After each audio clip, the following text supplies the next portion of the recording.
Et après avoir étudié la réponse d'un dipôle RL à un établissement du courant, nous allons étudier l'inverse, ça veut dire la réponse d'un dipôle RL à la rupture d'un courant. Ça veut dire nous aurons un circuit dans lequel nous avons un dipôle RL dans lequel passe un courant électrique et on va ouvrir ce circuit, on va étudier son comportement. Et on va commencer d'abord par le circuit. Il contient un générateur de tension, un interrupteur, un dipôle RL et une diode. Alors d'abord, un exemple numérique pour observer qu'est-ce qui se passe lorsqu'on ouvre l'interrupteur si le circuit contient une bobine. Pour elle, et nous allons prendre cet exemple simple, si L est égale à 1 Henry. S'il passe de 1 ampère à 0 ampère, ça veut dire on coupe le courant était égal à 1 ampère, il devient égal à 0 ampère.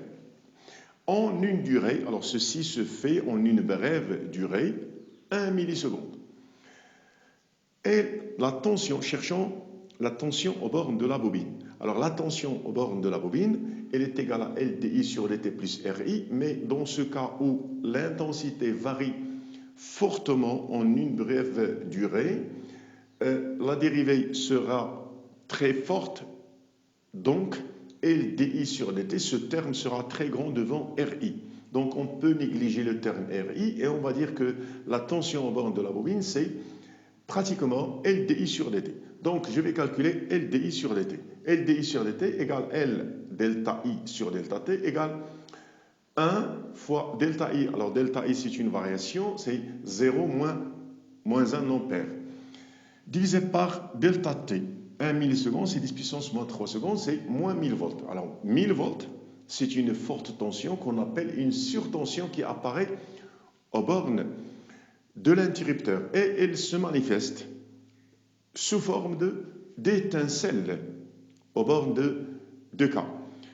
Alors la cause de ces étincelles, c'est que le circuit, il cherche, parce que nous avons dit que le courant, c'est une fonction continue, le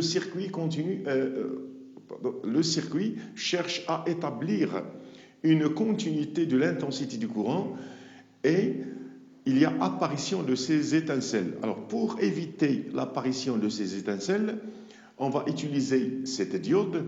Alors, cette diode, tant que l'interrupteur K il est fermé, la diode, elle joue le rôle d'un interrupteur ouvert. Ça veut dire qu'elle bloque le passage du courant. Lorsqu'on ouvre K, nous avons un circuit série contenant la diode, la résistance et L. Ça veut dire la diode et le dipôle RL, un circuit série. Donc, lorsqu'on ouvre K, il y a apparition d'un courant dans ces circuits, ce qui évite, ça veut dire que le circuit, il assure la continuité du courant, donc on évite l'apparition des étincelles aux bornes de K. Ensuite, nous allons chercher à établir l'équation différentielle du circuit, comme dans le cas précédent. Mais on va commencer d'abord par lorsque K est fermé, ça veut dire ce qui se passe avant l'ouverture de K. Alors, lorsque K est fermé, I est égal E sur RT. C'est l'intensité du régime permanent précédent, ça veut dire du régime permanent de l'établissement. Alors, à un moment qu'on appelle T égale 0, on va ouvrir K. Donc, on aura le circuit série contenant la diode et le dipôle RL. Je peux écrire la loi d'additivité des tensions, UAB plus UR égale U. Et U est égal, lorsqu'on ouvre le circuit, U est égal à 0. U, elle est nulle, parce que la diode joue le rôle d'un interrupteur qui est fermé. Ça veut dire un fil conducteur sans résistance. Donc UR est égal à RI, on est en convention récepteur, et pour la même raison, UAB égale LDI sur dt plus RI. Donc je remplace les expressions de UR et UAB et U dans la loi d'additivité, j'obtiens LDI sur dt plus RI égale 0. Donc DI sur dt plus R, la somme des R sur LI égale 0. Et on pose comme avant, RT c'est la résistance totale, c'est R plus R, et taux L sur RT. Et on obtient l'équation différentielle en I. DI sur dt plus 1 sur taux I égale 0 lors de la rupture du courant dans le circuit RL. Et la solution proposée pour cette équation différentielle, elle est en général de la forme I égale A exponentielle moins mt plus B. Et de la même manière qu'avant, nous allons déterminer B et M par l'équation différentielle. Ça veut dire que je dérive I par rapport au temps, je trouve moins AM exponentielle moins MT, je remplace I et DI sur dt dans l'expression de l'équation différentielle, et j'obtiens enfin A exponentielle moins MT facteur de 1 sur taux moins M plus B sur taux égale 0. Je rassemble les termes variables en fonction du temps en un seul. Ensuite, alors ici, le raisonnement c'est le suivant. Cette expression, elle est valable quel que soit t supérieur à 0, ça veut dire après l'ouverture du circuit, en particulier lorsque t tend vers plus l'infini. Alors je fais tendre t vers plus l'infini, j'obtiens la limite de l'exponentielle moins mt, c'est 0, donc j'obtiens b sur taux égale 0, donc b égale 0. Et si b égale 0 quel que soit t, parce que b d'ailleurs c'est une constante, si b est égal à 0, donc ce terme il est nul, donc a et l'exponentielle a n'est pas une constante nulle, l'exponentielle n'est pas toujours nulle, donc il reste 1 sur taux moins m, c'est la constante qui peut être égale à 0, donc m égale 1 sur taux. Ensuite, je détermine A par les conditions initiales du circuit.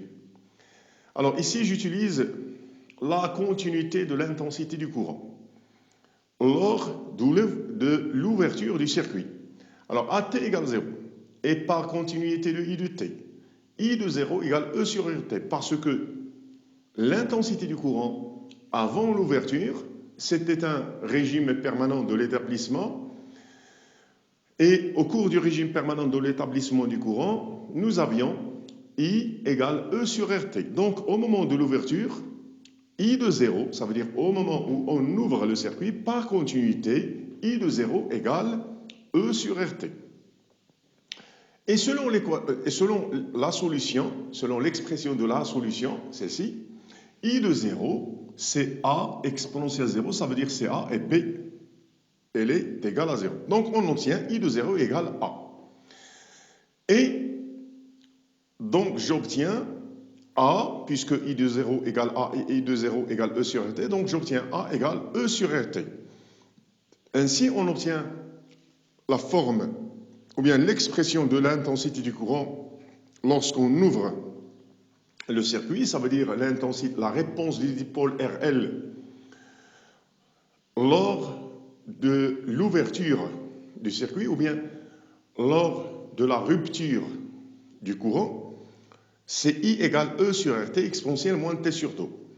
Alors, la représentation graphique, avant T égale 0, ça veut dire lorsque le circuit est encore fermé, l'intensité du courant, elle est constante, elle est égale à E sur RT. Au moment T égale 0, I est égal E sur RT fois 1, donc à T égale 0, E sur RT, donc ici on observe la continuité de la fonction I de T, et lorsque T tend vers plus l'infini, l'intensité du courant tend vers 0. Alors vous voyez ici que si le circuit contient seulement une résistance, s'il contenait seulement une résistance, le courant passe directement à 0 lors de l'ouverture de K.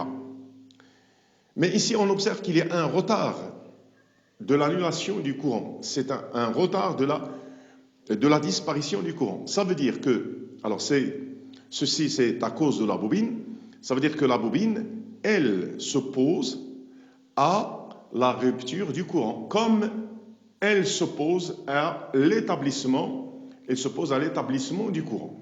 Et pour cette rupture du courant, il reste encore à chercher, à voir comment évolue la tension UAB aux bornes de la bobine. Alors on va partir de l'intensité du courant, I égale E sur RT exponentielle moins T sur tau. Je dérive cette intensité, je trouve moins E sur RT 1 sur tau exponentielle moins T sur tau. Et je remplace tau par son expression L sur RT. Je simplifie par RT, j'obtiens DI sur DT égale moins E sur L exponentielle moins T sur tau. Je remplace DI sur DT et I par leurs expressions, dont l'expression de la tension UAB que je cherche. Alors UAB, c'est L DI sur DT, ça va donner moins E, exponentielle moins T sur tau, plus R fois I. Donc j'obtiens cette expression. Et pour une bobine idéale, ça veut dire pour laquelle la résistance interne est pratiquement nulle, la tension UAB va s'écrire, alors ce terme il va s'annuler, il va s'écrire moins E exponentielle moins T sur tau. Alors la représentation graphique de UAB en fonction du temps. D'abord, observons que c'est une grandeur qui est constamment négative. Ça veut dire que cette courbe va se situer au-dessous de l'axe des abscisses, au-dessous de l'axe des temps. Et on doit commencer d'abord par avant d'ouvrir l'interrupteur K. Alors avant d'ouvrir K, nous étions en régime permanent. Ici, cette courbe, c'est seulement pour vous rappeler l'établissement du courant. Alors, lors de l'établissement du courant, UAB a passé de E jusqu'à 0. Donc, en régime permanent, ça veut dire lorsque ce circuit est fermé et en régime permanent, la tension UAB, elle est nulle. Donc, nous sommes ici. Alors ici se situe le régime permanent de l'établissement du courant. La tension, elle était égale à 0. Et à t égale 0, j'obtiens UAB égale moins E. Exponentielle 0, ça veut dire moins E. Donc à t égale 0, UAB passe instantanément à moins E. Ça veut dire que c'est une fonction discontinue. Et elle passe instantanément d'une valeur nulle à une valeur non nulle. Ensuite, lorsque t tend vers plus l'infini, UAB va tendre vers 0.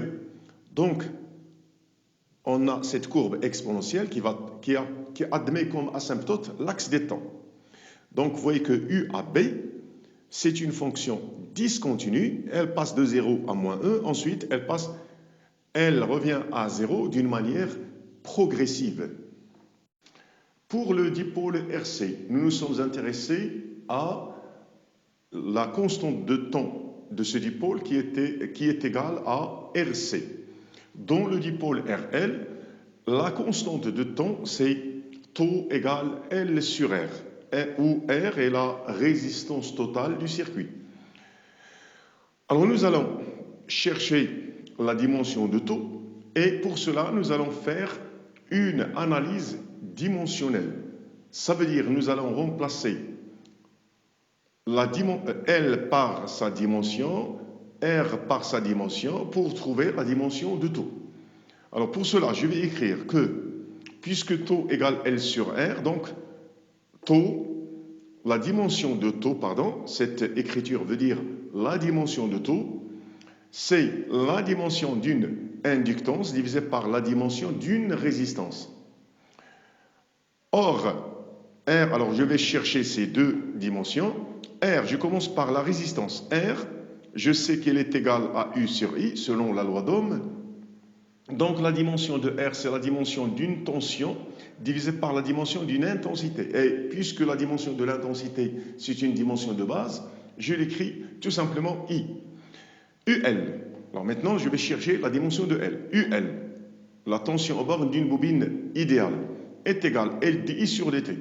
Donc la dimension de L, c'est la dimension d'une tension fois la dimension d'un temps divisé par la dimension d'une intensité.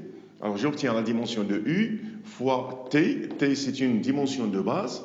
Donc j'écris directement T sur I. Je remplace ces deux expressions dans l'expression de tau. Alors j'obtiens U T sur I divisé par U sur I. Je simplifie par U sur I. J'obtiens la dimension de tau est égale à T. Donc je conclus que tau, c'est une grandeur qui est homogène à un temps. Et son unité dans le système international, c'est la seconde.